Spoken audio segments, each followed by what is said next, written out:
Hello out there, viewers. Welcome to EcoEconUG, the political ecologist. I am TG Latiat Block. Right now, I want to believe that it's a very nice afternoon, everybody out there. Uh, right now, I am in California Gardens. Yeah, you may think I'm enjoying, right? But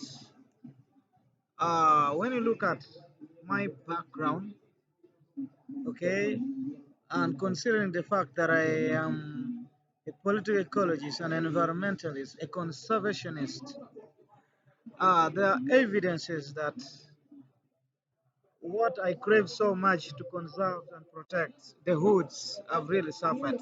There is every evidence that trees have been felled, cut down, and you could see the what we call makoko in the background, right? But again, I want to also believe that it has not suffered a lot because you can see that the woods are predominantly that of pines. Okay, they are that of pines. So, right now and today, I want us to discuss something on the trees that are categorically planted with environmental conservation intentions. Ladies and gentlemen, in sub-Saharan Africa, uh, in general, pines, eucalyptus, teak, they are not they are not really environmentally intended plant trees. You see, it's very disgusting when I see forest reserves in Uganda, even government reserves. Actually, when they are natural reserves like Budongo Forest, yeah, that's nice. But again, when you look at Abera Forest Reserves, when you look in Gulu here, when you look at this one in Bobi, most of the government reserves actually have teak planted. We have pines planted. Rationally, for an environmentalist like me, I do not believe that these trees are planted with environmental intentions. These reserves are more of economic intentions than environmental intentions. Why? I can explain. Uh, when you look at pines and teak, as long as you plant trees that do not bear fruits, sustainable fruits, then I will believe that at one moment, at one point in time, you will have to cut them down just purely for timber. Pines, teak, what else do you use them for apart from their timbers?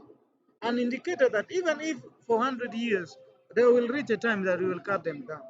And I've seen one in KO here reserves, they're already being cut down.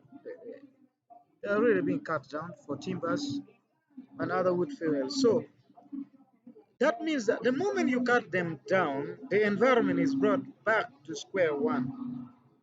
Well, I believe that during their lifespan,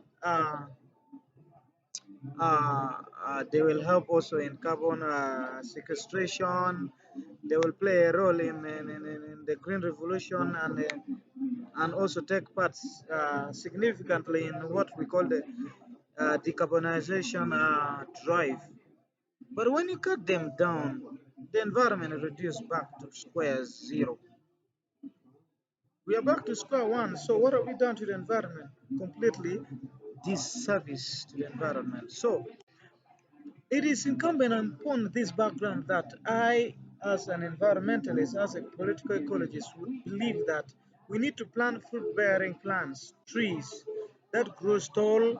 Like I gave you a very perfect case of earlier on the shea nut trees or the Vegetaria paradoxa, another citrus, the Macedonia, uh, and other fruit-bearing trees that live because the fruits you will eat for hundreds of years. As long as you still live, you'll always be eating these fruits. But then the trees itself will also help in trying to fight climate change, trying to reduce carbon concentration. in the atmosphere. We are all aware that it is this carbon which is the greatest, the biggest greenhouse gas, and therefore the biggest contributors to global warming. So as more trees are standing, they will be sequestrating this carbon, move them away. You know, during photosynthesis, trees need carbon dioxide to produce their foods, and that one is a science that everybody knows. So, but when you cut them down, then you have reduced their number. So we need fruit-bearing trees, and then these fruits that they produce must match the economic value of the timbers that they produce as well. And when you look at shea nut, for example, the fruits and the seeds that they produce, the oils that you get from them, economically can surpass the economic value of the charcoal you get from them or from the timbers you get from them. Look here, before you can cut down a timber, I mean a shea nut for charcoal or timber, it has to be not less than 15 years. And believe me, if you depend on the fruits for the next 15 years, the economic value you are going to accrue from is much, much more, almost 100 times more within 15 years' time than what you have got from a single tree. And yet, the question of sustainability is going to be answered when uh, you use the fruits and the seeds instead of cutting it. Because when you cut it, it will cease to live again. But uh, when you use the fruits, it will live for hundreds of years. And that is what we call sustainability. You are getting double benefits, environmental benefits and economic benefits. And that is precisely the principle of a political ecologist. We talked about minimizing the energy consumption and yet accruing the maximum possible benefit from it.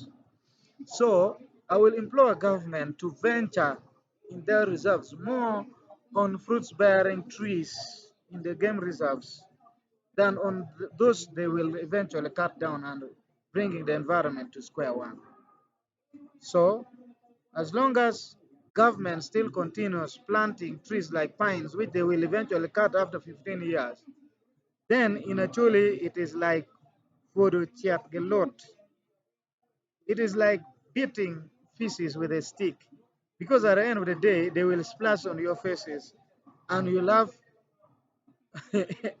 a good share of all the fishes that you think you want to remove fishes, but you want to beat it with a stick. It will splash on your face. That is exactly what